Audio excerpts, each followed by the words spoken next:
대남 썸녀 12호로. 날씨가 많이 추워졌죠. 저도 몸이 좀 안 좋아서 이 추워지니까 어떤 원래 지금 이 시기가 뇌졸중이라든지 협심증, 골절 이런 게 많이 일어나는 시기예요. 골절이 좀 미끄러져서 많이 일어나고 뇌혈관이 막혀서 협심증 같은 게 많이 일어나죠.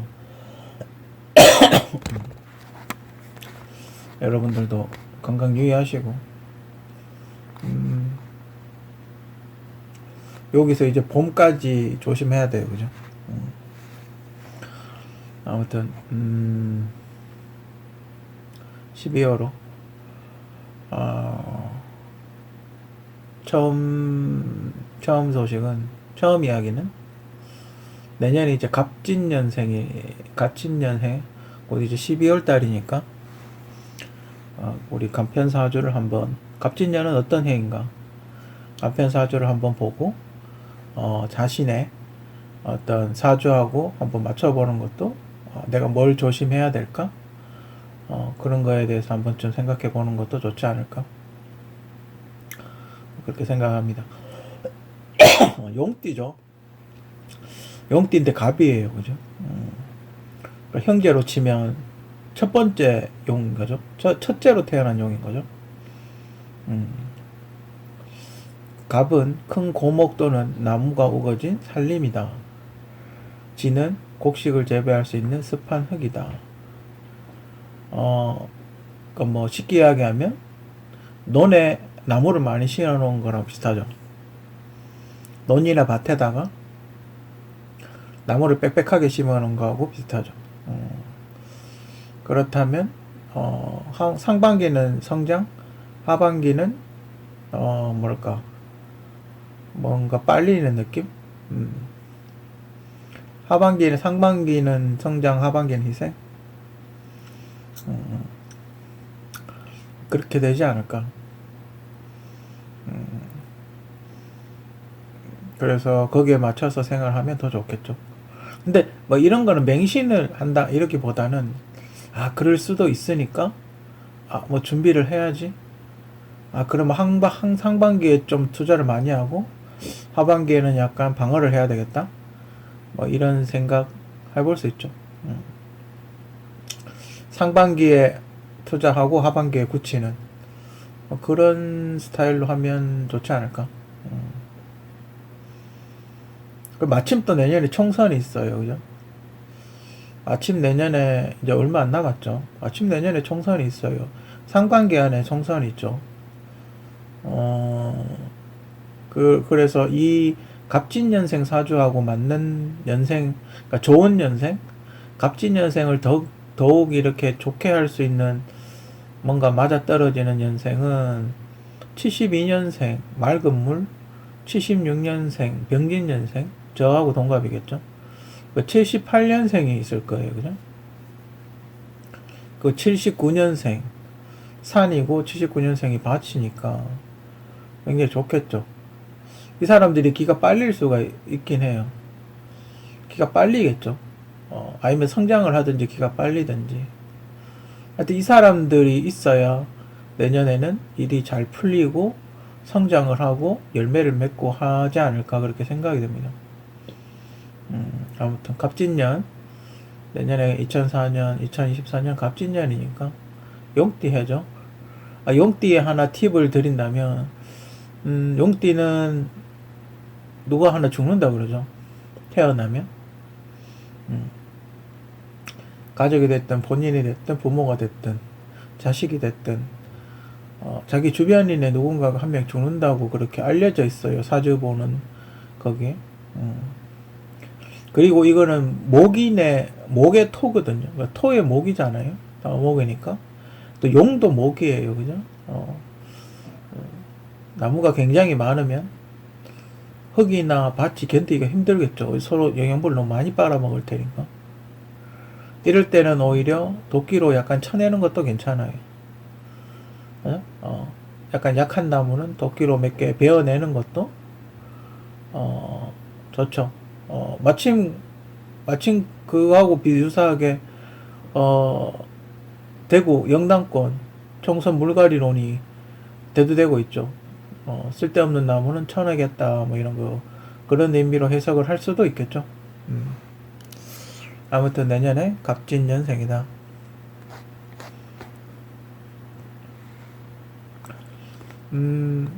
이재명 후보의 기본소득.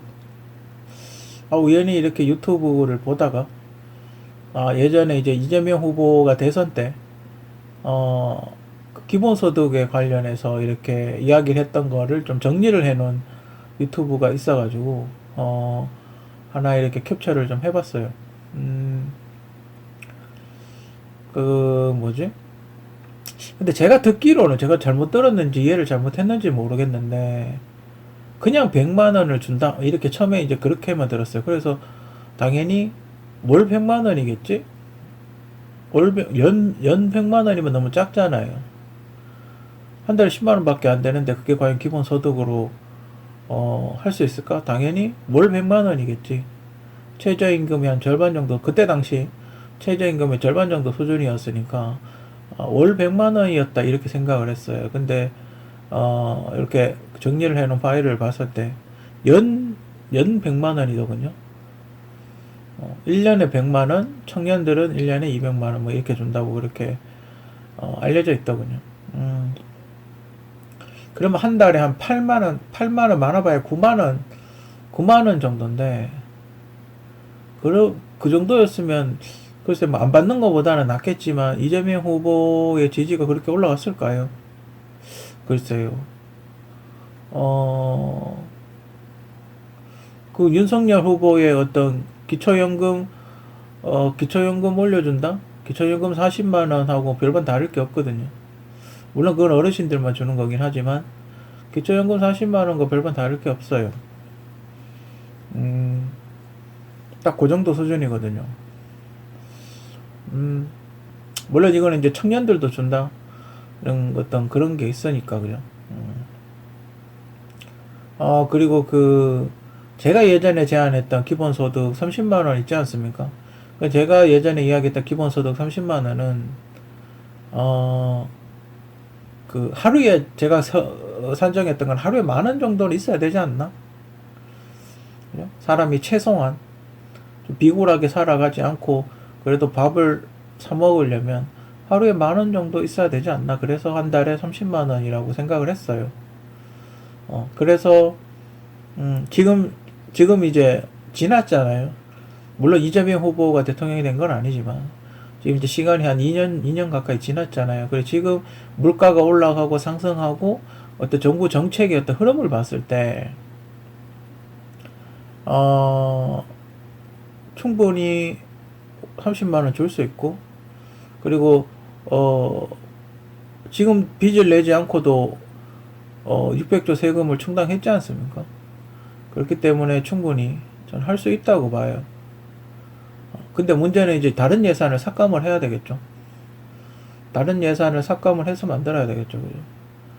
만약에 뭐 지금 기초연금을 40만원, 내년부터 40만원 준다고 이야기를 하고 있으니까 기초연금을 한 20만원 깎는 거죠. 기초연금이 한 19조 정도 나간다고 하니까 그러면 9조 정도 남지 않습니까? 그거 하고 군인들 어차피 그 월급 올려준다고 예산을 지금 준비하고 있지 않습니까? 어차피 그것도 기본소득으로 포함을 시켜버리면 어차피 그 친구들도 제대하고 나서 돈을 받을 테니까, 그죠? 뭐 그런 거 하고 또 그 저출산 예산하고 성인지 예산하고 그리고 다른 예산에서 조금씩 삭감하면 저는 할 수 있다고 봐요. 물가가 오른다고 그때 예전에 뭐 그런 얘기가 있었는데 근데 그거 아니라도 물가가 오르잖아요. 응? 그거 아니라도 한국은 다른 요인에 의해서 물가가 오르기 때문에 이미 물가가 천정부지로 오르고 소득은 낮은데 제가 만약에 대통령이라면 전 그렇게 할 것 같아요. 근데 문제는 이제 민주당이 그런 예산안을 올렸을 때 과연 통과를 시킬 것인가? 그것도 웃기죠. 이재명 후보 당시 후보께서 기본소득을 하자고 제안을 했는데 공약이었는데 자기 스스로 그 법안을 통과시키지 않는다면 굉장히 모순적이죠. 그죠? 그리고 국회의원 선거가 끝나면 옆에 그림같이 지금 미뤄져 있던 그 세금이 폭탄으로 떨어지지 않을까. 밀어놨던 공공요금이 추가적으로 계속 오르겠죠. 여러분도 요번 달 전기세 보셨습니까? 요번 달 전기세 그 왜 인상하기로 했던 거를 안 했지 않습니까? 여름에 인상하기로 했던 거 안 내려고 했는데 그걸 다시 이제 할인한 걸 없앴다. 그래서 지금 전기세 오른 상태에서 나오고 있어요. 그러니까 작년보다 전기를 적게 썼는데 요금은 10,000원이 더 나왔어요. 통상적으로 한 10,000원 정도 더 나오는 것 같아요. 그리고 시청료도 2달에 한 번씩 나오다가 한 달에 한 번씩 나오지 않습니까? 그런 걸 했을 때 실질적으로 한 전기세만 7,500원 정도 올랐고, 그리고 또 시청료가 2,500원 나오기 때문에 합치면 한 10,000원 정도 올랐다. 달에. 한 달에 한 10,000원 정도 상승한 게 아닌가. 저희 집 기준으로. 그러니까 20,000원 나올 게 30,000원 나오는 거죠. 근데 앞으로 이제 선거가 끝나고 미뤄놨던 공공요금 인상, 버스 요금, 기차 요금, 뭐 전기세, 뭐 가스비, 수도세 뭐 다 오르지 않겠습니까? 근데 이게 오를 수밖에 없어요. 왜 그러냐면 최저임금이 올라가잖아요. 최저임금이 올라가니까 그 공무원들 월급을 줘야 되기 때문에 오를 수밖에 없어요. 공무원들 월급은 뭐로 줍니까, 그죠? 무조건 공공요금은 최저임금이 올라가면 같이 따라서 올라갈 수밖에 없어요. 그리고 그 충격적인 사실, 한전이 지금 적자가 200조랍니다. 누적 적자가. 누적 적자가 무려 200조랍니다, 한전이. 그때 뭐 7조, 8조 뭐 이렇게 적자, 그거는 1년에 그렇게 나눠보죠. 누적 적자가 무려 200조가 된답니다. 뭔가 장기적인 대책으로 적자를 좀 줄여야 되지 않을까? 그죠? 마침 요즘 수소에 대한 연구가 활발한데, 이제 그 LPG나 그 오일을 사오지 않고 화력 발전하지 않고 이제 수소로 화력 발전을 하게 되면 우리나라는 선면이 바다기 때문에 훨씬 더 좋지 않을까. 그죠? 수소 발전에 대해서 지금 우리가 또 그린 에너지에 대해서 굉장히 뒤처져 있지 않습니까? 그때도 수소 발전에 대해서 굉장히 연구를 해봐야 되지 않나. 뭐 개인적으로 그렇게 생각을 합니다. 그러면 뭐 200조는 장기적인 대책을 강구한다면 충분히 갚을 수 있을 거라 생각을 하고, 한전에서도 그런 쪽으로 박사들, 한국에 있는 기술진들과 의논을 해서 수소 발전에 대해서 연구를 해야 되지 않나. 개인적으로 그렇게 생각을 합니다. 아무튼 이재명 후보의 기본소득은 현 시점에서 문재인 정권 정책의 어떤 이어지는 연장선상으로 봤을 때 현 정책의 어떤 그런 정책 방향, 물가 흐름으로 봤을 때는 조사모사다. 그러니까 뭐 10만원 줄게 세금 30만원 내라. 일종의 국민연금하고 좀 비슷한 그런 형태가 아닌가. 그렇게 생각을 합니다. 얼마 전에 그 대법원장 헌법재판소장 청문회 하는 걸 우연히 TV에서 봤어요. 거기서 어떤 국회의원분이 경제민주화에 대해서 이야기를 하더라고요. 그런 것에 대해서 어떻게 생각하느냐, 뭐 이렇게 헌법재판소장 후보한테 질문을 던졌었는데, 그러면서 갑자기 생각이 났어요. 그렇다면 세금은 왜 민주화하지 않나? 세금은 왜 독재처럼 쓰고 있나? 물론 우리가 정부의 어떤 기밀, 정부의 어떤 예산 그 기밀성이 있어요. 그죠? 뭐 국정원 특활비라든지 검찰 특활비, 요즘 뭐 굉장히 문제가 되고 있는 검찰의 어떤 특활비 수십조, 한 50조 된다 하더군요. 검찰총장이 혼자서 주무를 수 있는 돈이, 마음대로 쓸 수 있는 돈이 한 50조란다 참. 50억 정도 된다 하더라고, 1년에.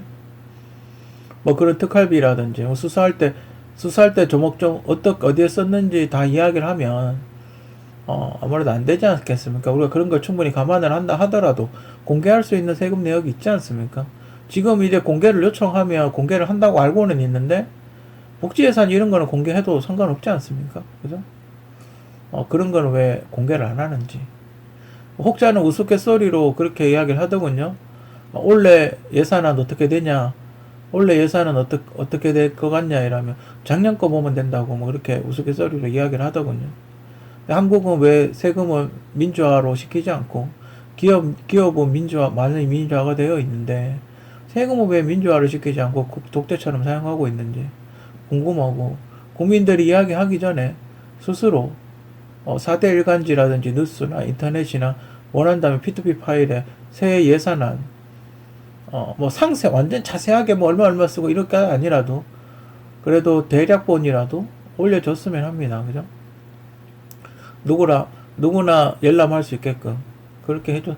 그리고 세부사항 같은 경우는 세부사항 신청을 하면 언제 누구라도 대한민국 국민 누구라도 볼 수 있게끔 오픈 세금 민주화를 해야 되지 않나? 그렇게 생각을 합니다. 그죠?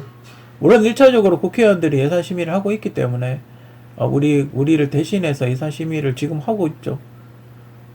그 예산이 이제 통과가 되면 국회 표결에 의해서 이제 통과가 되는데 근데 국민들도 우리나라가 1년에 600조나 쓰잖아요. 그죠? 600조나 쓰는 돈을 어디다 쓰는지 여러분들이 너무 관심이 없는 것 같아요. 이거 다 우리 피땀으로 내는 세금인데 1년에 600조가 넘는 세금을 내는데 왜 이렇게 관심을 안 가지는지에 대해서 제가 잘 모르겠어요. 이해가 안 돼요, 솔직히. 물론 여러 시민단체에서 이런저런 관심을 가지고 있는 걸로 알고는 있는데 그래도 대부분의 국민들이 너무 관심이 없는 게 아닌가. 옛날 그 싸이월드 시절에 세금 어떤 부과한 거 세금 부과한 거 어떤 그런 세금 항목이 너무 많다라는 그래가지고 누가 이렇게 예전에 올려놨던 유머 게시판 같은데 올려놨던 걸 우연히 이렇게 하드에서 발견을 했어요. 그래서 제가 한번 재밌어서 한번 이렇게 올려봤어요. 태어났더니 주민세, 살아있을 때 주니까 증여세, 피땀 흘려 노동했더니 갑근세, 힘들어서 담배 한 대 피웠더니 담배세, 퇴근하고 한잔 했더니 주류세, 아껴서 저축하니 재산세, 북한 때문에 불안하니 방위세, 황당하게 예전에는 교육세가 술에 붙었나 보죠. 지금도 붙나? 황당하게 술에 붙는 교육세, 화장품에 뜬금없이 농어촌 특별세가 붙고, 화장품에 뜬금없이 붙는 게 아니라 그 화장품에 들어가는 원료가 농수산물이지 않습니까? 그죠? 농수산품을 화장품에 많이 쓰기 때문에 아마 원료가 농수산품이라서 아마 농어촌 특별세가 붙는 게 아닌가 그렇게 생각이 듭니다. 그리고 월급 받고 살아보려니 소득세, 차 번호판 받으니 등록세, 월급 정리 못해서 회사 차렸더니 법인세, 껌 하나 샀더니 소비세, 이게 이제 부가가치세죠. 집에서 가만히 쉬었더니 전기세, 수도세, TV 시청료도 나오고 있습니다. 예. 전기 많이 썼더니 누진세, 배 아파서 똥 많이 넣으면 환경세. 실제로 여러분들 그 수도세 항목을 보셨습니까? 수도세 항목을 보면 수도세도 누진세 같이 이렇게 붙는 게 있어요. 그러니까 하수도를 많이 쓰면 그러니까 하수도물을 많이 버리면 돈을 더 많이 내는 누진세. 그 수도세에 비례해서 많이 내는 그 수도세도 지금 약간 누진세 같이 그렇게 돼 있어요. 많이 쓰는 사람이 많이 내는.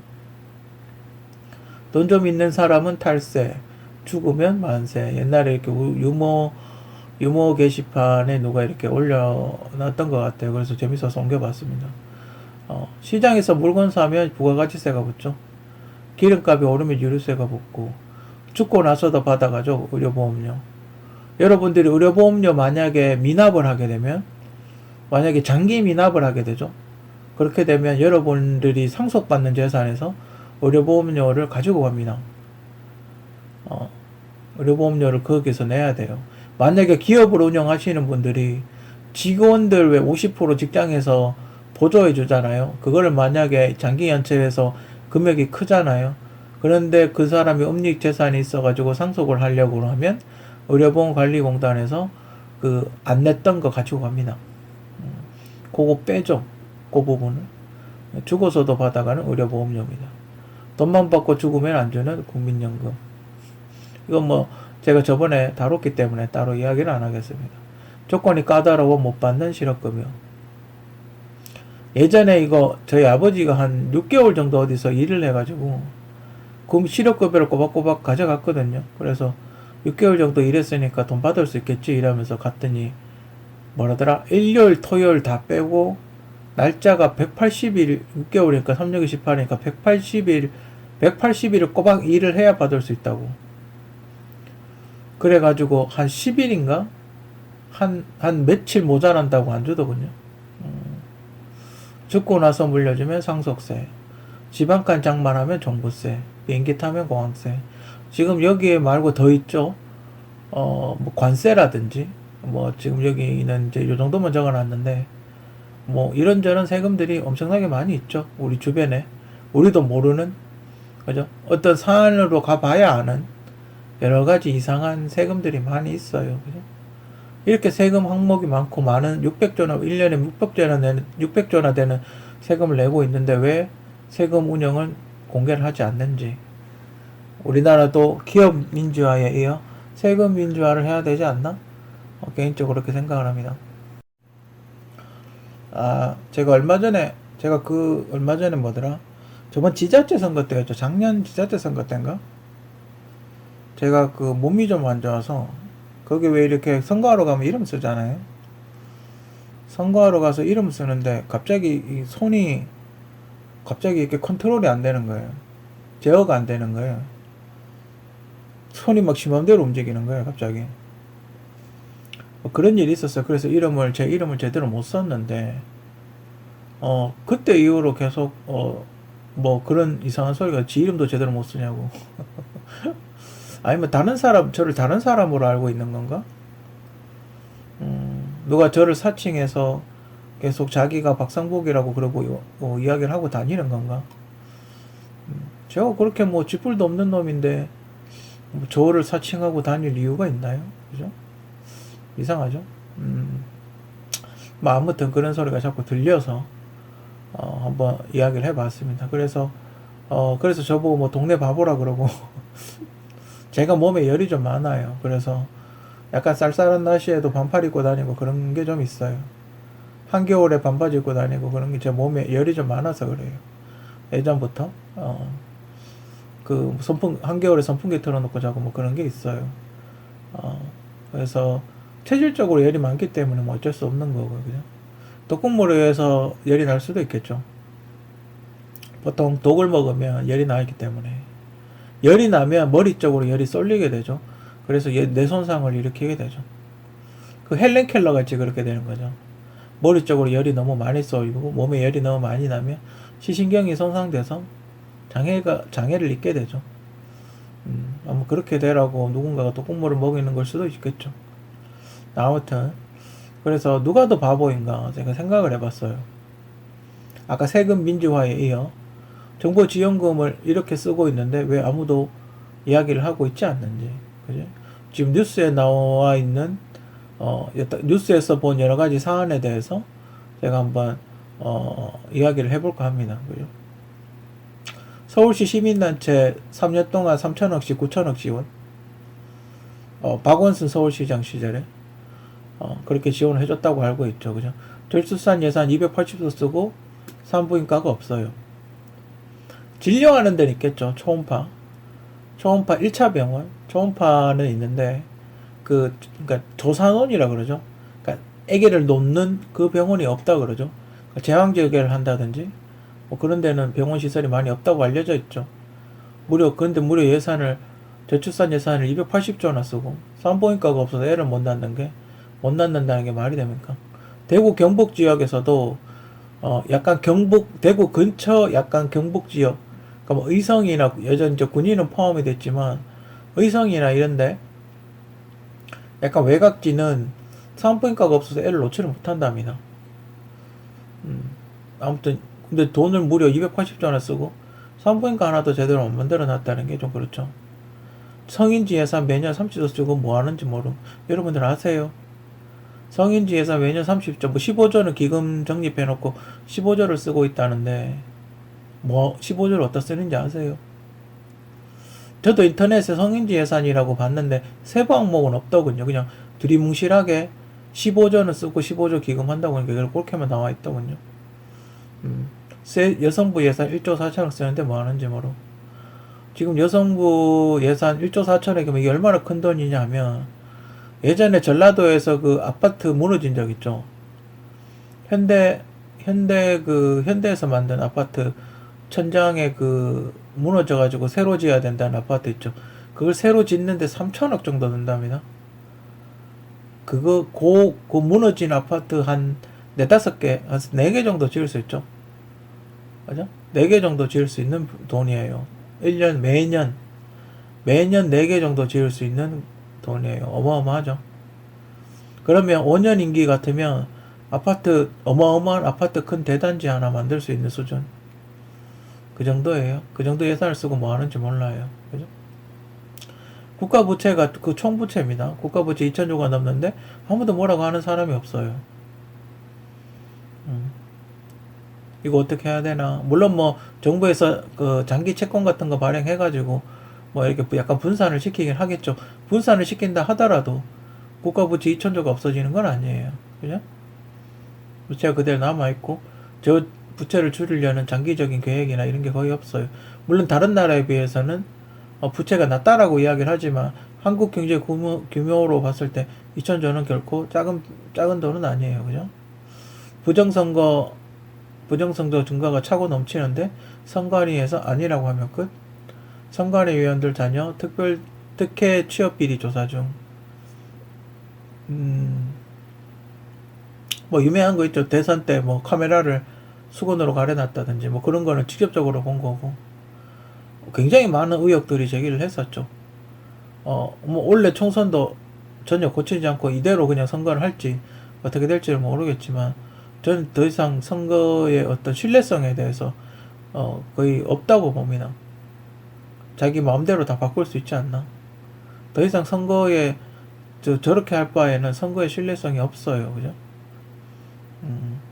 그리고 선관위원들도 자녀 특혜 비리를 조사하고 있죠. 얼마 전에 우리는 뭐 그게 아니다, 감사원 대상이 아니다, 뭐 이러고 버팅기고 뭐 그랬었는데, 지금 그 취업 비리 됐다고 다 그 뉴스에서 거의 확정 상태로 다 이미 파악이 되어 있는 상태죠. 그죠? 대통령과 야당 대표 둘 다 군면제인데 아무도 이야기하는 사람은 없어. 글쎄요. 윤석열 대통령, 예전에는 둘 중에 하나는 군대를 갔다 왔었는데, 둘 명 다 안 나왔어요. 그죠? 큰일이죠. 그죠? 예전에는 이회창 대표 같은 경우는 자식이 군대 안 갔다 왔다고 그걸로 물고 늘어져가지고 못 갔거든요. 근데 뭐 두 분 다 군대를 안 가가지고. 그리고 뭐 근데 방탄조끼는 그렇게 좋아해요. 군대는 안 갔다 왔는데 방탄조끼는 그렇게 좋아하는지. 그지? 기방시대 열겠다. 그리고 김포시에 서울 편입. 이거는 저 뒤에 또 있기 때문에 자세히 조금 더 약간 더 길게 이야기를 할까 합니다. 그죠? 원전 오염수 방류하는데 아무 문제 없다. 얼마 전에 한번 걸렸죠. 오염됐는데 그냥 내보낸 거 한번 걸렸고, 비가 오면 그 물 일부는 한국으로 비로 돼서 내릴 텐데, 예전에 여러분들 생각나십니까? 일본 원전 터졌을 때 한국에 갑상선 암 환자가 갑자기 급격하게 늘었던 거 생각나십니까? 분명히 한국에도 영향이 있습니다. 그죠? 대규모 전쟁을 두 곳이나 하고 있는데 아무 대책이 없음. 국군의 날 퍼레이드? 물론 국군의 날 퍼레이드는 정권이 바뀌면 한 번씩 하죠. 그죠? 근데 내년에 또 해야 된다고 예산을 달라고 국군에서 이야기를 했답니다. 미친 거죠. 왜냐면 제 친구가 국군의 날 퍼레이드 참여를 한번 한 적이 있었거든요. 그래서 이야기를 해주더라고요. 저게 굉장히 힘들다고. 한 달 내내 모여가지고 연습하고 굉장히 많은 에너지를 소모하는 그런 일이라고 하더군요. 그런 걸 또 한다고? 국민연금을 더 내고 덜 받으라고 하는데 아무도 뭐라고 안 함. 지금 보건복지부에서 여러 가지 안을 내고 있는데 확실하게 뭐라고 강력하게 주장을 안 하고 있죠. 총선 전이라 확실하게 이야기를 안 하고 있는데, 아마 총선 끝나고 나면 뭔가 좀 더 구체적으로 뭐라고 하겠죠. 그죠? 수십 년을 뽑아줘도 아무 변화가 없는데 5.18만 외치면 또 뽑아줘. 또 뽑아주고 또 뽑아주고. 대구는 그래도 좀 덜해요, 그죠? 대구는 민주당 의원이 당선되기도 하고 또 기초의원 중에도 민주당 의원이 있어요, 그죠? 대구에서는 대구 경북권에서는 그런 민주당 쪽 의원 사람도 있어요. 근데 지금 거의 몇십 년째 광주 쪽, 전라도나 광주 쪽은 단 한 명의 얼마 전에 기초의원 한 명 뽑혔던데, 얼마 전에 기초의원 한 명 뽑힌 거 외에는 없죠, 그죠? 근데 광주 분들도 상당히 불만인 걸로 그렇게 알고 있는데, 뭘 어떻게 할 수가 없나 봐요, 그죠? 대구는 지금 약간 국민의힘한테 민심이 약간 돌아선 느낌이에요. 뭐 솔직히 해주는 것도 별로 없고 전부 다 뽑아주기만 하면 다 서울로 올라가고, 그죠? 지금 대구도 국민의힘에 대해서는 약간 민심이 돌아선 형태예요. 그게 요번에 홍준표 서울시장, 홍준표 서울 대구시장 그 지자체 선거 때 완전히 나타났죠, 그죠? 투표율이 굉장히 떨어졌었죠. 낮았었죠. 그죠? 최저 투표율이었죠. 그죠? 그렇기 때문에 대구도 국민의힘 쪽에 민심이 이렇게 돌아서고 있는 게 아닌가. 공무원 비품비가 40조가 넘고, 세금을 200조나 덜 했는데 아무도 뭐라 안 해요, 그죠? 언론에서 단 한마디 하지 않아요. 자기 월급에서 떼가는데도 왜 아무 말 안 하지? 그죠?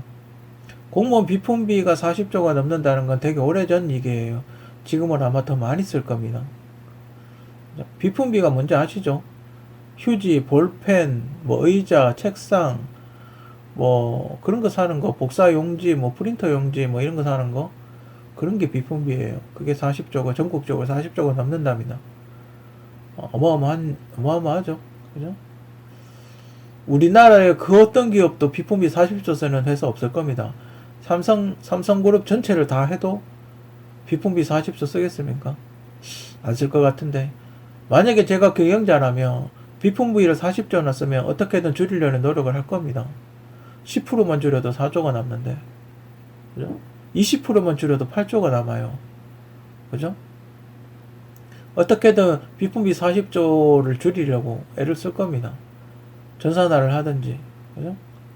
뭐 휴지를 많이 쓰면 비데를 쓰든 비데 설치를 하든지, 그죠? 어떤 식으로든 비품비 40조를 줄이려는 노력을 할 거예요. 근데 정부는 그런 노력을 하고 있지 않죠. 그죠? 청와대 인테리어 500억 가까이 썼는데 아무도 뭘 안 하고. 근데 난 처음에 청와대 480 몇 억이었죠. 거기 국방부 옆에 그거 리모델링 하는 거 480 몇 억이었죠. 근데 그게 건물이 그렇게 높지가 않아요. 막 고층 건물이 아니잖아요. 막 30층, 40층 이런 건물이 아니잖아요. 한 10층 내외잖아. 한 20층이 안 되는 건물인데 인테리어 비용을 500억을 썼대요. 건물 하나 짓는 게 낫지 않을까요? 제가 보기엔 500억이면 그 정도 건물 하나 새로 지을 것 같은데. 그렇게 많이 썼는데 아무도 뭐라도 안 해요, 그죠? 인구수가 감소한다면서 국회의원은 더 늘어나. 비용 증가. 인구수는 감소하는데 국회의원은 더 늘어나죠.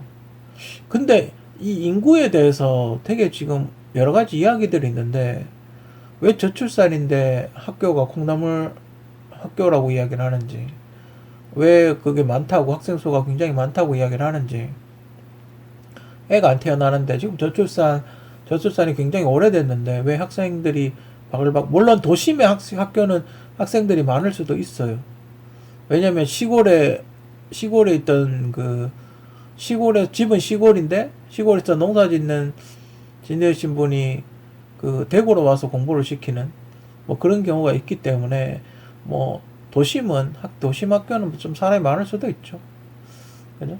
시골에는 학교가 거의 없겠지만 도심은 교육 환경이 좀 더 좋은 도심은 좀 바글바글 할 수도 있죠. 그죠?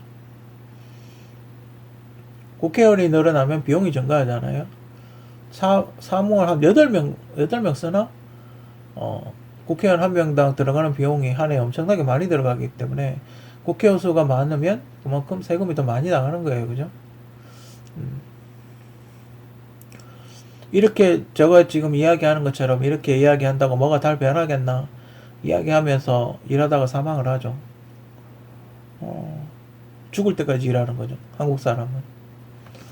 정부가 시키는 대로 일하다가 심장마비 걸려서 죽을 때까지 일을 해요. 그죠? 물가가 2배 이상 뛰었는데도 아무도 뭘 안 하죠. 원래 약간의 조치가 있었죠. 상품권을 뿌린다든지 시장을 활성화시킨다고 한다든지. 저건 아마 곧 총선이라 아마 갈 거고, 총선 끝나게 되면 확 바뀌지 않을까.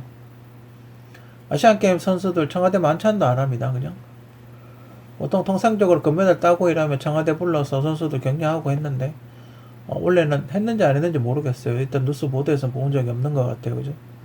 태권도가 가라데랑 비슷하다고 이야기해도 정부 아무 대응이 없습니다. 그죠? 예전에 김치도 그렇죠. 그 중국에서 백김치가 자기들 거라고 문화 등록해도 우리는 뭐라더라? 고춧가루 그 양념장을 묻힌 김치만 한국 거다 뭐 이렇게 이야기를 했다 그러던데, 미친 거죠. 그죠? 아무튼 잼버리 회사 11조나 쓰고 그따위로 했는데 청문회도 안 해요. 그죠? 진짜 청문회도 하나 안 하네. 관련자 청문회도 한 번 안 해요. 그죠? 왜 안 하죠? 청문회 비슷한 질의는 했죠. 질의. 준비가 잘 되고 있냐? 질의는 했지만, 잼버리 회사 11조나 썼는데 왜 아무도 관련자 나와서 이야기를 안 하죠? 11조 어떻게 집행했나? 그죠? 왜 아무도 청문회를 안 합니까? 그죠? 와이파이 CCTV로 감시하고 있는데 자기는 상관없다고 생각을 하고. 지금 제가 이렇게 와이파이 켜고 골목길을 왔다 갔다 해본 결과는 하나하나 그거 아시죠? 옛날에 애플하고 소송했던 거 아시죠? 그 와이파이 포인트라고 있죠. 그러니까 위성 GPS로 내가 어디 가고 있는지 그 위치를 저장하는 위성 GPS 그게 있죠. 옛날에 소송도 했습니다. 실제로 애플이 그걸 너무 오래 서버에 남겨놨다고 실제로 집단 소송에서 돈도 받았어요. 저게 언제 심해졌나? 코로나 때 심해졌어요.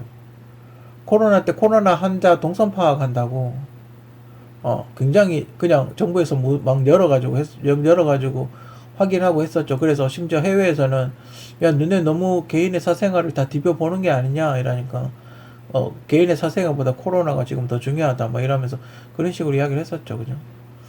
그 얼마 전에 그런 사건이 있었죠. 그 병원에서 탈주한 범죄자가 있었어요. 그 병원에서 탈주한 범죄자 3일 만에 잡았죠. CCTV로.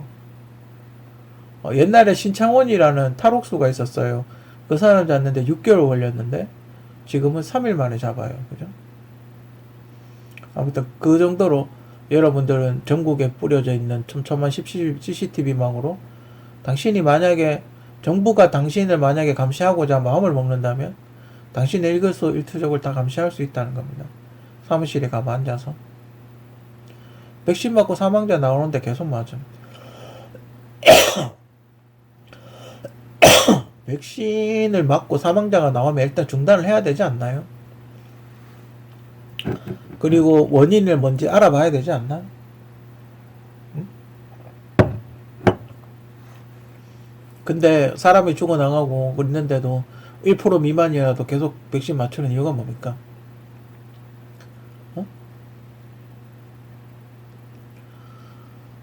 아무튼 뭐 그렇습니다. 영화 더킹부터 이미 윤석열 당선 확정. 영화 더킹이 개봉했을 때는 별로 그렇게 크게 생각을 안 했어요. 근데 이제 윤석열 대통령께서 당선이 되고 나서 이게 뭐랑 비슷한데, 물론 정우성 씨가 잘생겼죠. 물론 정우성 씨가 잘생겼지만 그래도 윤석열 대통령 하고 이렇게 비슷한 역할을 한 사람이니까. 그죠? 그래서 이렇게 그거와 연결해서 탄핵 때 이렇게 생각을 해봤어요. 그 정우성 씨가 시상식에 나와서 박근혜 대통령은 그 탄핵과 관련해서 어떤 발언을 했었는데 뭐였는지 정확하게 생각을 안 나는데 시상식장에서 큰 소리로 갑자기 뭐라고 했었죠. 그죠? 그 뭐라고 했을 때 그때 아마 더킹을 찍었던 그 비슷한 시기가 아니었나? 그죠? 의사의 62%가 서울에 있는데 아무 조치 없음. 문제가 있죠. 뭐 어떤 지인의 이야기로는 서울에 그렇게 서울에 인구가 많이 모여 있으니까요. 그죠? 돈도 많고 사람도 많으니까 서울에 있는 개인 병원들은 그렇게 장사가 잘 된답니다. 환자가 많고 장사가 잘 된대요. 그리고 여러분들 그거 아시죠? 대학병원과 비슷하거든요. 1차 병원에서 끝낼 수 있으면 1차 병원에서 끝내는 게 나아요. 그게 싸잖아요. 그죠? 그 의료보험 수가가 다르기 때문에 1차 병원이 혜택이 훨씬 많죠. 그렇기 때문에 의원급 병원에서 해결할 수 있으면 의원급 병원에서 해결하는 게 여러분들한테 득이에요. 의료보험 혜택이 많이 받으니까. 최근에 그 마약 관련해서 의사들이 어떤 마약을 이렇게 진통제로 쓰이는 마약을 이렇게 한다고 지금 마약 수사도 하고 있죠. 자, 이렇게 많은 일들을 정부가 하고 있는데 왜 아무도 비판을 안 할까요? 여러분들 왜 가만히 있나요? 이거 다 우리 세금으로 하고 있고 다 우리 밀접한 그 일들인데 이렇게 많은 일들을 정부에서 하고 있는데 왜 아무도 이야기를 하고 있지 않나요? 응? 저 솔직히 이해가 안 돼요. 그죠? 세금을 저렇게 펑펑 쓰고 어디 쓰는지도 모르는데 저건 내 주머니에서 나가는 거 아니겠지 이렇게 생각하고 있는 겁니까? 저는 이렇게 문제제기라도 하고 있지 않습니까? 왜 아무도 문제제기조차 하고 있지 않습니까? 내 주머니 내 월급에서 떼가는 세금으로 이런 일들을 하는데 왜 아무도 이야기를 안 해요? 아무튼 그렇습니다. 누가 더 바보인지는 여러분들이 곰곰이 생각해 보시면 알 것 같습니다. 한동훈 법무부 장관 부인 진은정 씨, 그죠? 최근에 뭐 나오는지, 총선에 나오는지 어떤지는 정확하게 알 수는 없지만, 최근에 그 한동훈 법무부 장관의 어떤 정치적인 행보에 의해서, 얼마 전에 얼굴이 공개가 됐어요. 그죠? 뭐 그렇게 미인이다라고 보긴 좀 그렇고, 약간 무협지에 나오는 사람 같이 그렇게 생기긴 했어요. 아까 황룡? 사도영웅문에 나오는 약간 황룡을 닮았나? 그죠? 약간 황룡 스타일이에요. 그죠? 제가 이걸 왜 이 사진을 올려놨냐면 좀 궁금했어요. 정말 더킹에 나오는 조인성 씨의 아내 역할로 나오는 김하중 씨랑 한동훈 법무부 장관 부인이랑 닮았을까? 근데 제가 한동훈 법무부 장관 부인까지는 제가 잘 모르니까 정말 둘이 좀 닮았을까 싶어서 했는데 마침 나왔어요. 뉴스에 이렇게 사진이 나온 거예요. 그래서 캡처를 해서 한번 올려봤어요. 닮았습니까? 물론 김하중 씨가 이쁘죠. 그럼 정우성 씨하고 윤석열 대통령하고 닮았습니까? 전혀 안 닮았잖아요. 그죠? 물론 조인성 씨하고 한동훈 법무부 장관하고도 안 닮았어요. 그죠? 근데 뭐 그런 우리나라 배우 중에 이제 굳이 뽑자니까 그 사람을 선택을 했겠죠. 그죠? 물론 당연히 진은정 이 사람도 그 뭐지? 김하중 씨가 훨씬 이쁘죠. 당연히. 배우니까. 근데 이렇게 보면 느낌이 비슷하죠. 똑같지는 않지만, 그죠? 느낌이 비슷하죠. 최근에 검사인데, 타워팰리스에서 산다고 한동훈 법무부 장관은, 타워팰리스에서 하고 자기는 전세, 5억짜리 전세 살고 있다고 송영길 의원이 그렇게 이야기를 했었죠. 그죠? 근데 문재인 대통령께서 뭐 그런 스타일로 이야기를 많이 했죠. 답답하면 당신도 사법시험 치고 검사하던가, 이런 거죠. 아직도 안 늦었습니다. 로스쿨 나오면 됩니다. 지금도 안 늦었어요. 사법시험 치세요. 지금도 안 늦었습니다. 지금도 안 늦었어요. 로스쿨 가서 사법시험 치고 변호사 하세요. 네? 아무튼 법무부 장관 진흥정 씨 앞으로 뭐 어떤 행보를 보일지 뭐 크게 기대는 안 돼요. 제가 궁금했던 건 그냥 닮았나? 정말 더킹이 이 사람들을 소재로 만든 영화인가? 그게 좀 궁금해서 이렇게 여러분들은 어떻게 생각하는지 한번 캡처해서 올려봤어요. 김건희 여사와 이부진 씨 MBC 뉴스에 나왔더라고요. 근데 이렇게 딱 보면 그죠? 여러분들 아마 느끼실 겁니다. 근데 제가 알기로는 이부진 씨가 키가 160이 넘는 걸로 알고 있는데 키가 160이 넘는 걸로 알고 있는데 힐을 신었겠죠? 키가 170 정도 될 거고, 그러면 이렇게 봤을 때 김건희 여사께서 한 10cm 정도 더 큰 것 같은데, 그죠? 그러면 김건희 여사께서 키가 180 정도 되나요?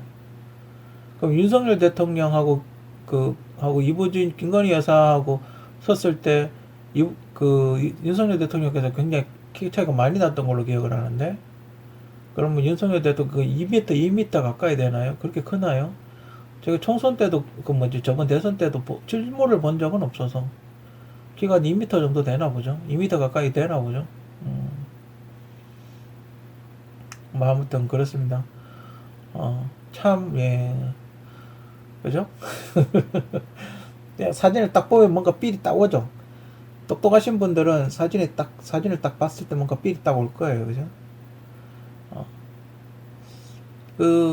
요즘 이렇게 유튜브 같은 걸 편집해서 뭔가 이상한 짓을 하는 사람들이 있나 봐요. 유튜브에 음성 파일을 편집해서 이상하게 짜집게 하는 그런 사람들이 있나 봐요. 그죠? 여러분들도 우리 유튜브 하시는 분들도 그런 거에 대해서 조심하시고, 뭐 그런 걸 이렇게 법정에서 증거 제출하고 그런 사람 편집해가지고 자기들 유리하게 편집해가 증거 제출하고 뭐 그런 사람들이 있나 봐요. 배운 게 그런 거밖에 없으니까요, 그죠? 예전에 이런 도청하고 이런 거는 뭐가 있었냐면 X파일이라고 있었어요. 그게 뭐였냐면 우리나라 정관계 인사들을 다 도청을 해가지고 편집해서 이렇게 법원에 이렇게 증거 제출하는 그런 사건이 있었어요. 근데 그때 당시 이제 법원에서는 뭐라고 이야기했냐, 불법적인 도감청을 해서 이렇게 짜집게 해서 나온 음성 파일은 증거로서 효력이 없다라고 그렇게 이야기를 했어요. 그러니까 증거를 수집할 때 불법적으로 증거를 수집한 경우는 법정에서 인정되지 않는다라고 그렇게 그때 당시 판결을 했었죠. 즉 법률 용어로 오염됐다고 그렇게 이야기를 한다 하더라고요. 뭐 배속으로 빨리 돌린다든지, 배속으로 요즘 그거 유행이죠, 여러분들.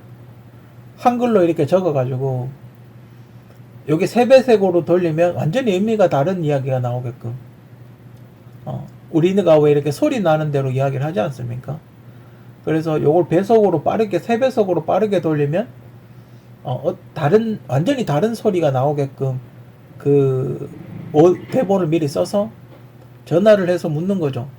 그 대본대로 이야기할 그 두 가지, 이걸 세배속으로 돌리면 완전히 다른 의미의 내용을 전화를 걸어서 이야기를 해서 녹음을 하고 세배속으로 돌리는 거죠. 요즘 그런 짓을 많이 한답니다. 몇 배속으로 이렇게 돌리는 거 빠르게. 그런 짓을 많이 한답니다. 여러분들 주의하시고, 유튜브 할 때도, 항상 기억을 하세요.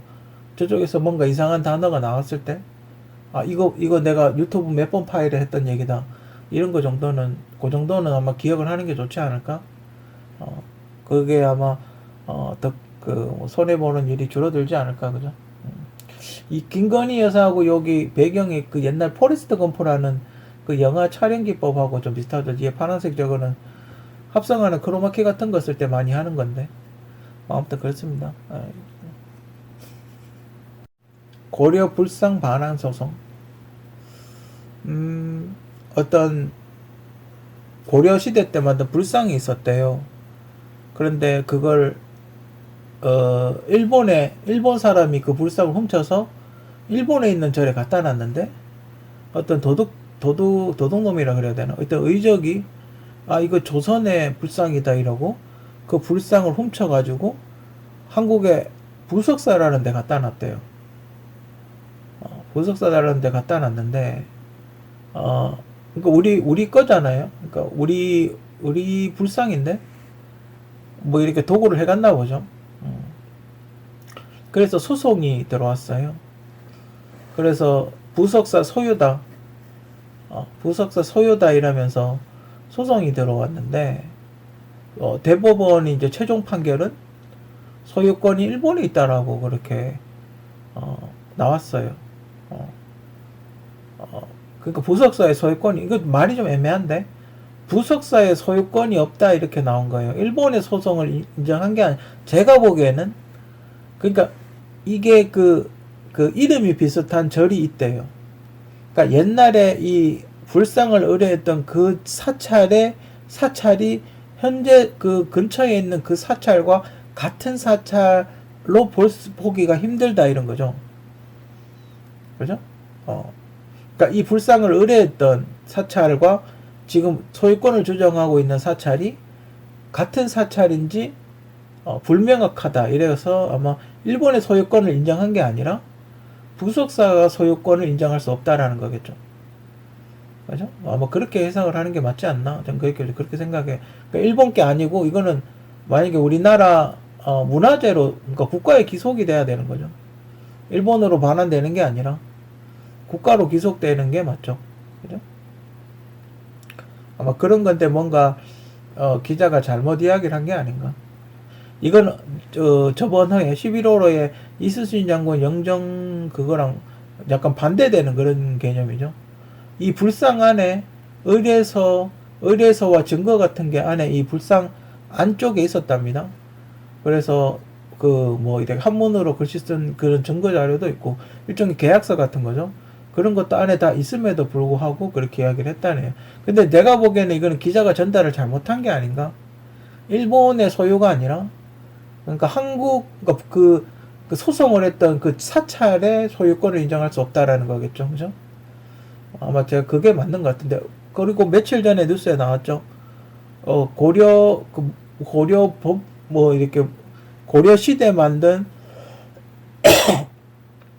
무고정강 대다란이경 같은 그런 거를 일본에서 문화재라고 등록을 추진하고 있다. 그런 이야기를 했었는데 과연 정부는 뭘 하고 있는지 모르겠어요. 지금 일본이 여러 가지로 도발을 하고 있는데 아무것도 적극적으로 대처를 하지 못하고 있어요. 일본에 약점 잡힌 거 있습니까? 옛날에 김치 때부터 왜 이렇게 우리나라 문화를 가지고 가는데 왜 이렇게 적극적으로 정부에서 대처를 안 하는지 잘 모르겠어요. 그죠?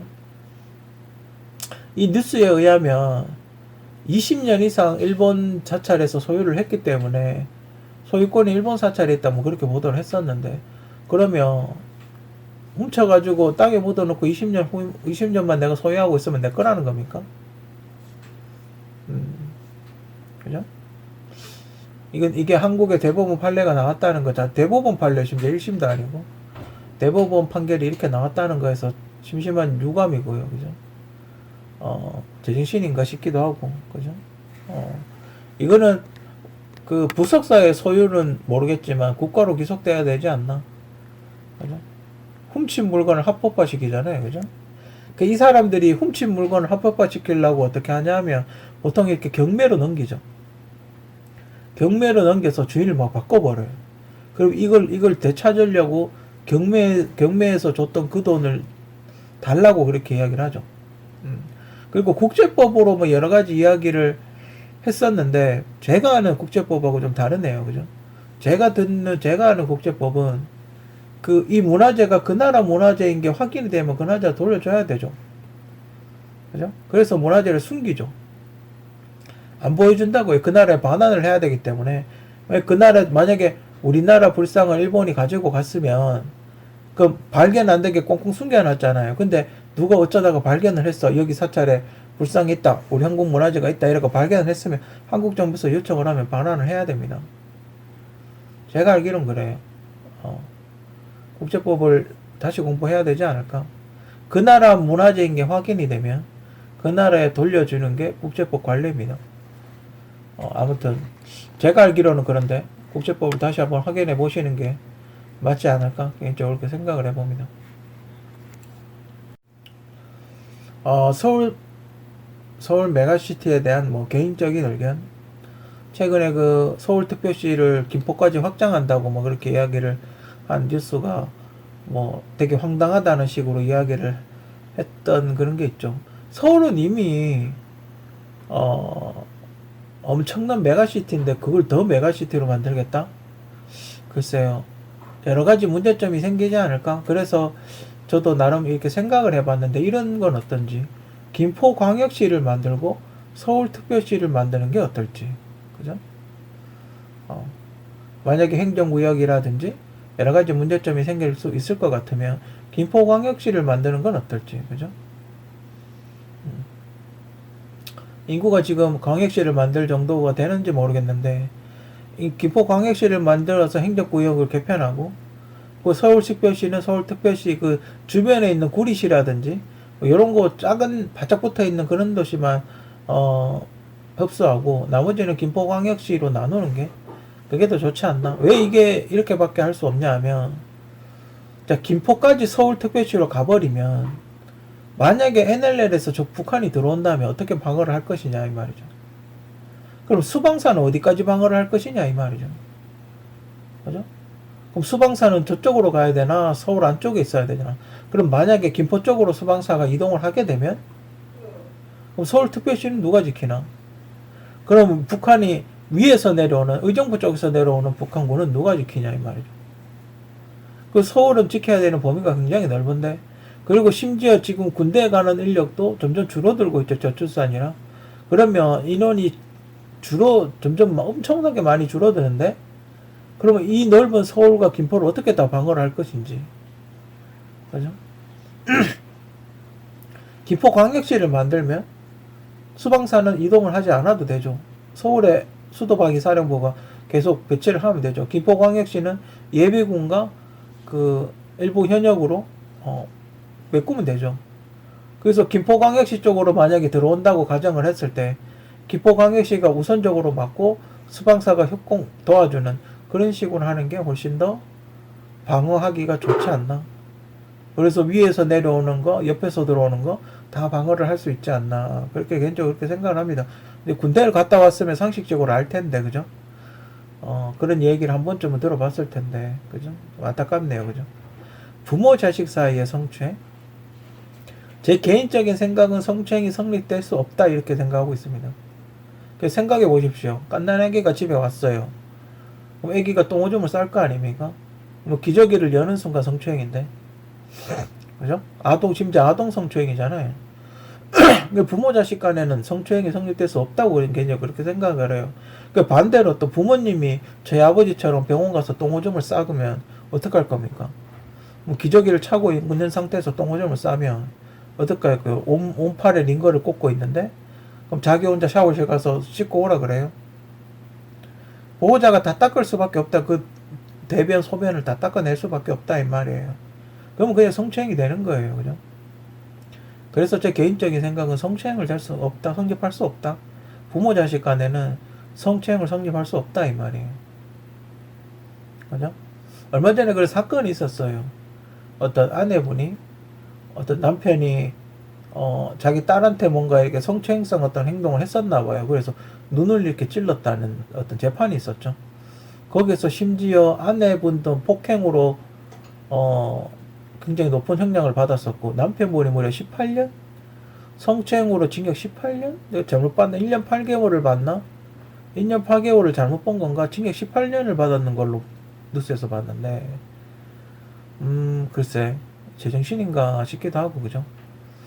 그 로스쿨 제도를 도입했던 취지가 뭐였냐면, 예전에 사법고시 치면, 똑똑한 애들은 대학교 졸업하기 전에 사법시험 붙는 애들도 있었대요. 왜냐면 고졸이면 시험을 쳤었으니까. 그래서 세상 경험 없는 판검사들이 이상한 판결을 한다.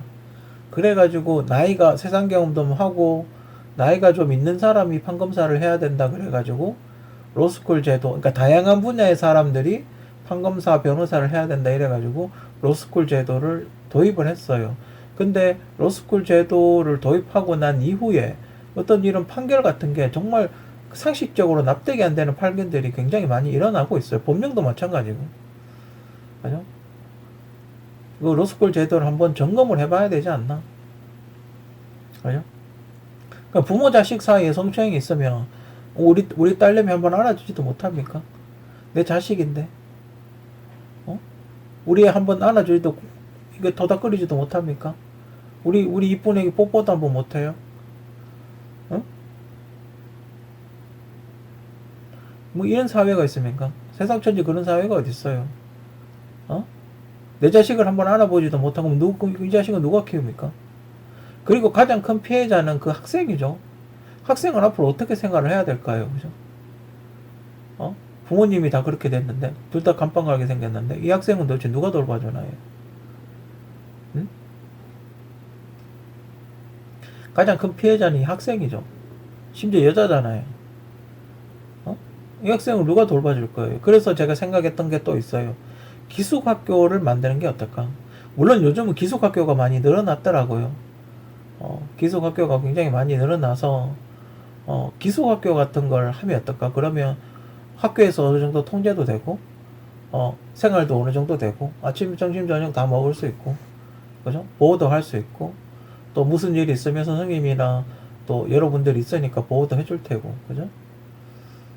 그리고 나쁜 길로 안 가게끔 유도도 할 수 있고 물론 그 중에 일부 선생님들은 그걸 이용해 먹는 사람들도 있을 수 있겠지만 그래도 대체적으로 우리가 상식성으로 봤을 때 어느 정도 보호가 되지 않나. 아니면 그 카톨릭 옛날 뭐 외국 같으면 수녀원 같은 그런 수녀님들이나 좀 성직자들이 관리하는 학교 같은 거, 뭐 불교나 카톨릭이나 그런 데서 관리하는 어떤 학교 같은 거 그런 게 있으면 훨씬 더 좋겠죠. 여학생일 경우. 근데 최근에 또 그런 게 있었어요. 북한에서 내려온 고등학생을 성추행한 그 목사님이었나 그게 있었죠. 그런 불미스러운 사건이 생기지 않도록 제도적인 보완을 해서 이 학생이 피해를 입지 않도록 해야 되는 게 좋지 않나. 그리고 이제 부활어법 같은 것도 통과가 안 되고 있지 않습니까? 그죠? 그러니까 이런 거와 연관해서 부활어법이라든지 이런 것도 통과가 돼야 되는데 아직 통과가 안 되고 있지 않습니까? 그러니까 참 안타깝다 그렇게 생각을 합니다. 그죠? 부산 엑스포 유치 실패는 현 정권의 무능을 보여주는 대표적인 사례. 물론 이렇게 우리가 유치하고 싶다고 해서 다 유치하는 건 아니에요. 그죠? 우리가 하고 싶다고 해서 다 유치할 수 있는 건 아니지만 물론 실패할 수도 있어요. 평창도 3번이나 도전해서 겨우 유치했잖아요. 그죠?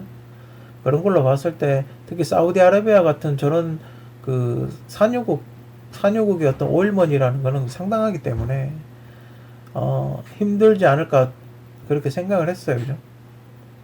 근데 차이가 너무 많이 나잖아요. 90표나 차이 난다는 거는. 그럼 뭐 도대체 뭐 하고 다녔다는 겁니까? 그죠? 비행기 타고 세계 관광 다닌 겁니까?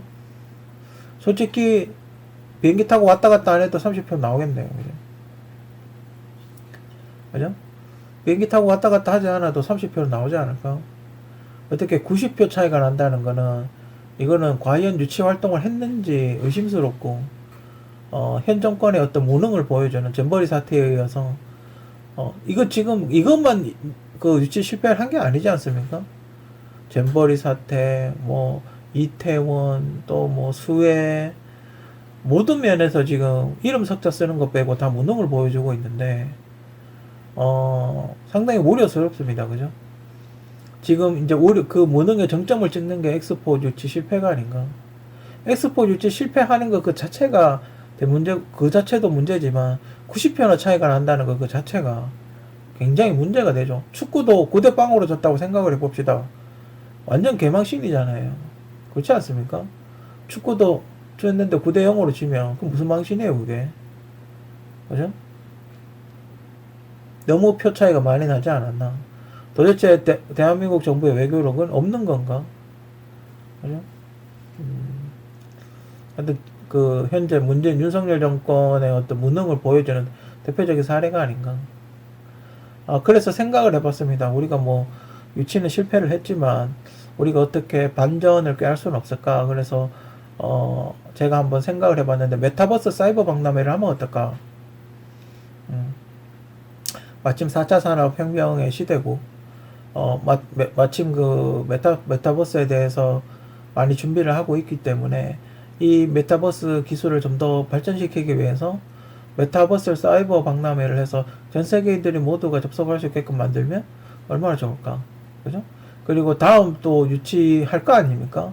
다음 엑스포 또 유치하려고 시도를 할 거 아닙니까? 그럴 때 어떤 굉장히 좋은 기반이 만들어지지 않을까. 그죠? 매년 하면 되죠. 그죠? 매년 해서 메타버스 사이버 박람회 기획을 잘 해서 매년 전 세계인들이 와서 접속을 할 수 있게끔 그렇게 만들면 좋지 않을까. 그죠? 한 번쯤 기획을 해보면 좋을 것 같아요. 근데 굉장히 준비 시간은 많이 걸리긴 할 겁니다. 그래픽으로 다 만들려면 굉장히 시간이 많이 걸리긴 할 거예요. 그죠?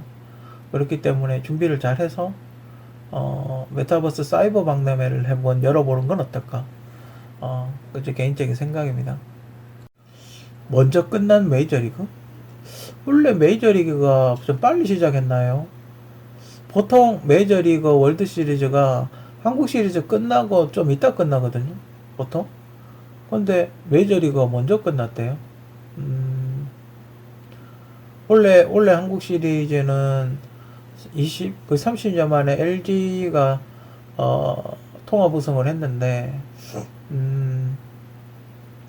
맨날 그랬었죠. 유광잠바 원래는 유광잠바 사냐 이러면서 막 맨날 그렇게 이야기를 했었는데 LG 선수 구성이 작년에 저번 감독이 유중일 감독이었죠. 음, 선수들을 아마 잘 키워놓은 게 아닌가. 그죠? 그리고 삼성에서 선수들을 많이 데리고 왔었죠. 그죠? 차우찬 선수라든지 뭐 박혜민 선수라든지 옛날에 삼성에 있던 FA 선수들을 많이 데리고 왔었죠. 그죠? 역시 그 수비는 야구는 수비다. 야구도 그렇고 축구도 그렇고 수비를 잘해야 어느 정도 공격도 공격이지만 어쨌든 수비를 잘해서 점수가 안 나게 만들어야 어쨌든 좋은 결과가 있지 않나. 그죠? 옛날에 삼성이 통합 4연패 리그 5연패 할 때 참 수비를 잘했어요. 그죠? 근데 요즘 이제 성적이 안 좋을 때도 보면 수비를 잘 못해요. 그죠? 수비를 정말 그림같이 했었는데 수비를 잘 못해요. 그죠? 근데 야구의 기본은 수비가 아닌가. 모든 게 그런 것 같아. 수비가 안 되면 아무리 점수를 많이 내도 점수를 많이 주게 되면 또 따라잡히게 되죠. 역전이 당하게 되니까. 요즘 전 세계적으로 그 파리에서부터 시작된 빈대가 갑자기 온 나라를 좀 뒤끌고 있죠. 저희 집에도 바퀴벌레인 줄 알고 잡았는데 피가 튀는 거예요. 그래서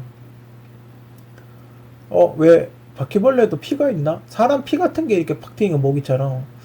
그래서 이상하다. 바퀴벌레 죽이면 피가 안 튀는데 붉은색 피가 왜 튀지? 라고 생각했는데 그게 빈대였나 봐요. 우리 집은 딱히 해외여행 간 사람이 없는데 빈대가 저희 집에도 한두 마리 있었나 봐요. 어쨌든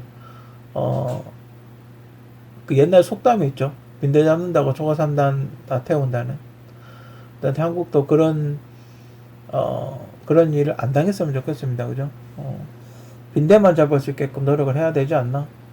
그죠? 모든 초가 3간까지 모든 집을 다 태우는 그런 행동은 하지 않아야 되지 않나? 좀 더 현명한 판단을 해야 되지 않나? 그죠? 개인적으로 그렇게 생각을 합니다.